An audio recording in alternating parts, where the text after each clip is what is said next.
You're listening to an Ono Media podcast.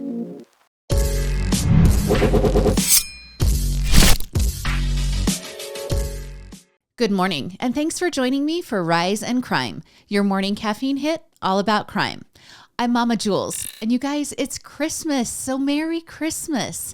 And I have a surprise for you today because it's Christmas holiday, and I have my family here, which means I have Payton Moreland with me. Hi, there she is. Hi, everyone. I'm so excited to be here on Rise and Crime. This is a first for us. But if you don't know, this is my mom. I'm going to let my mom tell you a little bit about why I'm even here or who I am, if you don't know. Okay, so this is my daughter, Payton. I have 3 kids. I have a son. He's the oldest. And then Payton's the middle child. Poor middle child. And then I have a younger daughter.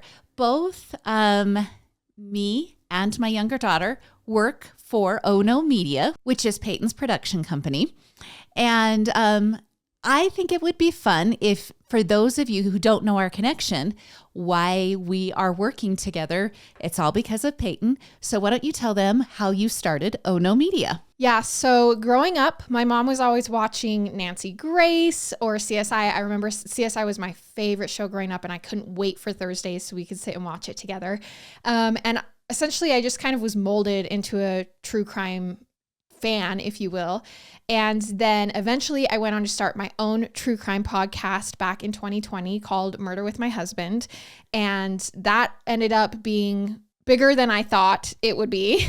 And so once we kind of established that, we decided to start Ono Media, which is our media company that houses more podcasts, being Rise and Crime, my mom's podcast, and then my other solo podcast that is called Binged right now, but we have some fun changes coming to that in 2024. So if you haven't checked it out, it's called Binged right now. Okay, so she has Murder with My Husband, currently binged with some exciting updates coming. And then I started Rise and Crime in May of this year. You listeners have been fantastic. I cannot even tell you how fun it's been to grow this audience. It's been super fun to work with Payton.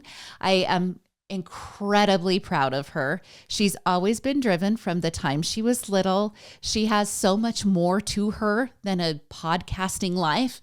But when she started that podcasting life in 2020, her and Garrett just took off. They are truly a power couple.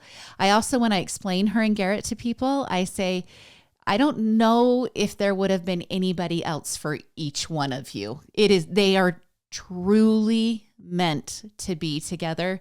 And I think you can see it in the Murder with My Husband podcast. Okay, so since it's Christmas, I thought it would be fun if Payton would tell you guys what Christmas was like growing up in her house. Yeah, I know my mom has a pretty horrific story planned for you today, so maybe we can start with some Christmas happiness. So growing up, we did Christmas pretty normally. We would, see family, and my mom makes these things called sticky buns, which is essentially monkey bread. I think more people call it monkey bread. We would make that every Christmas morning. We were always so excited for sticky buns. Me and my siblings would sleep together, and then we'd wake up and we'd open presents. But pretty early, I would say maybe once I hit 10, 12, we decided that instead of doing Christmas presents as a family with toys that we would eventually grow out of, to start doing vacations over Christmas as our Christmas tradition, if you will. And so we would celebrate Christmas by going on vacation. So we went to Florida. We did Florida multiple times. We do Montana. We would kind of go all over, and that was how we ended up celebrating Christmas. And I think this is our first year this year now going back to presents as a family. Okay, so this is what we chose to do. I know it doesn't work for every family, but it's been so fun. Like she said, we've done Florida, we've done Seattle, we've done Montana, we've done California, San Diego, New York. Yeah. Just so many different places. And we even we've done Puerto Vallarta. Yeah. So some super fun vacations. It's been great. This year we're all together. Might be the last year we'll all be together because people are starting to have families and kids and things like that. All of my children are married. So this will be our one big hurrah if we get together all together on Christmas in the future. It'll be awesome, but we're going to live it up this Christmas. All right. Thank you. Yeah. Okay. Like we said, stay tuned. And there's so many exciting things coming for Oh No Media in 2024. We can't wait. All right. Bye, everyone. Have fun listening to Rise in Crime. And don't forget to listen to Murder with My Husband and Binged. And we wish you happy holidays from Oh No Media. All right. You guys, wasn't that fun? I love my kids with all of my heart. And like I said, I'm so proud of all of them. I'm just incredibly proud of Payton and who she's become. And I love doing this journey with her and with you. Okay, let's get into it. Let's do this. So this is the short Christmas story I promised to bring to you. And you guys, you know how I always ask you for case suggestions? Well, today's case actually came from Payton. She and I were discussing what I would be covering in the upcoming episodes, especially a Christmas episode. I didn't know, when am I going to record it? How are we going to do this? Everything. And she says, Mom, I actually have a really good one.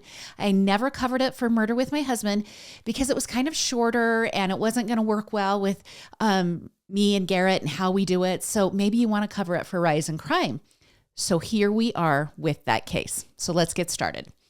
Zazelle Preston, or Zizi, as her friends and family called her, well, she was on a life's journey.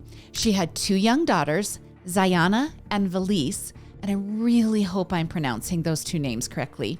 Both of those girls were from a previous relationship, and then she met William Wallace. The 2 had been together about 3 years when Zizi became pregnant with a son who the 2 named Marcel. And though pictures showed a really happy couple, the 2 fought regularly. And mostly, Zizi would end up on the losing end of those fights. As the Christmas holidays approached in 2011, Zizi's daughters were 8 and 3, and the little baby Marcel was just 7 weeks old. And on that Christmas Eve of 2011, William and Zizi were just returning from a night before Christmas party at their neighbor's home. And the 2 were doing what many of you might have done at your holiday parties. They had a little bit to drink. But in William's case, it seems he had a lot to drink. And as they were approaching their home, an argument between the 2 reached a fever pitch. While still outside, William began kicking and hitting Zizi in a violent rage. The fight continued inside, and holes were punched in walls. A door was actually knocked off its hinges, and there was blood spilled in various rooms throughout the apartment. And I'm so heartbroken to tell you that Zizi was familiar with this kind of abuse. It wasn't the first time, not the second, or even the 3rd time that William had settled his grievances with violence against Zizi. As she was fleeing from William, he grabbed her and dragged her back to the front of the house where he continued his beating. And I feel like I need to paint a picture here.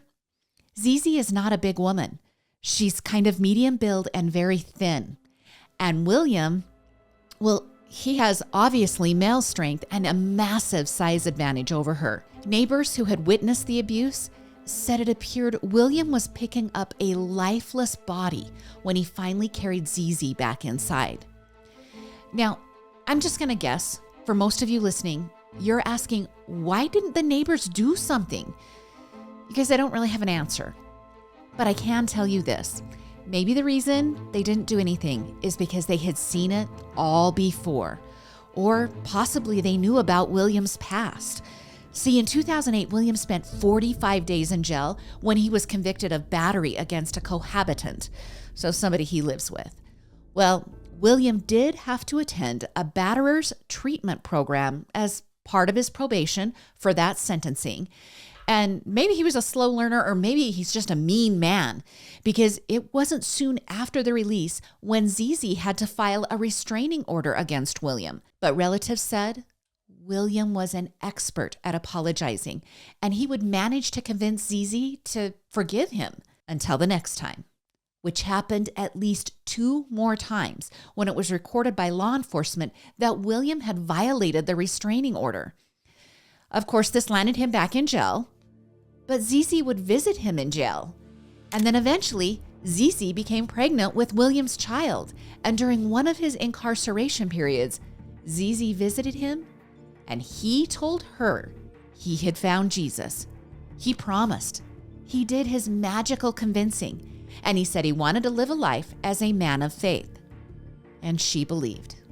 In the summer of 2011, Zizi allowed William to move in with her in her Anaheim apartment when he was finally released from jail. Okay, you guys, she's several months pregnant with his son, and apparently he is committed to God. And then in a Facebook post from July 29th of that year, she posted a picture of her and William kissing. The caption read, "Lovebirds for life." And then 5 months later, it's Christmas Eve. The apartment is stained with Zizi's blood, and William is carrying her lifeless body into the house after beating Zizi mercilessly. She died somewhere in the early morning hours of Christmas. All right, it gets worse. The children were home to see the horrific treatment of their mother, and then to also experience what happened next. On Christmas morning, William carried Zizi's dead body from their shared bedroom to the living room couch. He propped her upright, placed sunglasses on her face, and told her daughters that Mommy ruined Christmas by getting drunk. The girls then opened their Christmas presents that morning with their dead mother propped up on the couch. Now, her oldest child remembers her mother feeling cold. I mean, you guys, she's only 8 years old. How does a child of that age comprehend that situation? Well, at around 9:30 that morning, after making Zizi's daughters witness the unimaginable, William calls 911. In the call, he says Zizi needs medical attention. When the first responders arrived at the apartment, Zizi was still slumped over on the living room couch. EMTs did transfer Zizi to the hospital, but she was pronounced dead immediately. Now, the next few hours, William tells family that he and Zizi had been drinking the night before, and that when they started arguing, he, in his words, tossed her around a bit. He had also admitted to one of Zizi's relatives that he was on his way to the penitentiary. But as we're going to see, it doesn't appear he's admitting guilt. It appears he thinks he just looks guilty. Those are two different things to William. Now, of course, William is arrested, and he's also charged with second-degree murder for Zizi's death. And he remained behind bars because bail was set at $1 million, which was too steep for William. But you guys, that was 2011. And it was almost 10 years later when William finally went to trial to face the charges. And during that trial is when he thinks he looks guilty, comes forward. His attorney said neighbors heard Zizi yelling at William on that Christmas night. So apparently it's Zizi's fault. And then the defense attorney said Zizi's oldest daughter saw Zizi trip and fall in a drunken stupor. And when she fell, she shattered a glass table. Again, I guess it's Zizi's fault. And then he told the courtroom that Zizi's oldest daughter tried to help clean up her mother's body by pulling glass shards from her skin and cleaning her wounds. He then said William had moved Zizi to the bathtub, but during that move, she hit her head, which caused the blunt force trauma and eventually her death. So again, Zizi's fault. But William's record of abuse was too much for the Orange County Superior Court jury. One of Zizi's relatives testified about the violence perpetrated against Zizi. She said one day she had found a pregnant Zizi laying in the fetal position in the street after William had beat her. And then other relatives testified of the controlling and manipulative relationship, saying he had threatened to kill her on several occasions. Now, it didn't take long for jurors to find William guilty of second-degree murder. He was sentenced to 15 years to life in prison. And remember, he has already served 9 years in jail, awaiting trial. So he was given credit for time served. And as this Christmas Day episode in 2023 drops, William has served 11 years of that minimum 15-year sentence. Now, District Attorney Todd Spitzer said in the statement following the jury's decision that a young mother finally losing her life after years of violence at the hands of her husband is a heart-wrenching tragedy. And then he said, that heartbreak is only exacerbated by the fact that her children witnessed much of the violence and they were forced to celebrate Christmas in the presence of their dead mother. That is not a Christmas memory any child should be forced to have. And then this last heartbreaking detail. At the time of her death, Zizi was studying at a local college to become a domestic abuse counselor. Now, I did find Zizi's oldest daughter, Zayana, on Facebook. Her profile's pretty locked down, but I can tell you, she's beautiful, and hopefully she is thriving despite the horrific circumstances that were dealt to her. Now, whenever I bring you a domestic violence situation that ends in murder, I often remind you that help is available, and the abuse does not have to rise to that measure of what Zizi was experiencing. Abuse is abuse. Don't justify the intensity or the frequency. Abuse is abuse. Now, you can call the National Domestic Violence Hotline at 1-800-799-7233, or you can just visit thehotline.org. All calls, all messaging, it's confidential. And this resource is available 24/7. And my last plea to you guys, if you know someone suffering, please help them.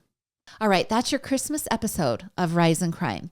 A big Merry Christmas to all of the Rise in Crime listeners. I hope your holidays have been filled with cherished people making memories.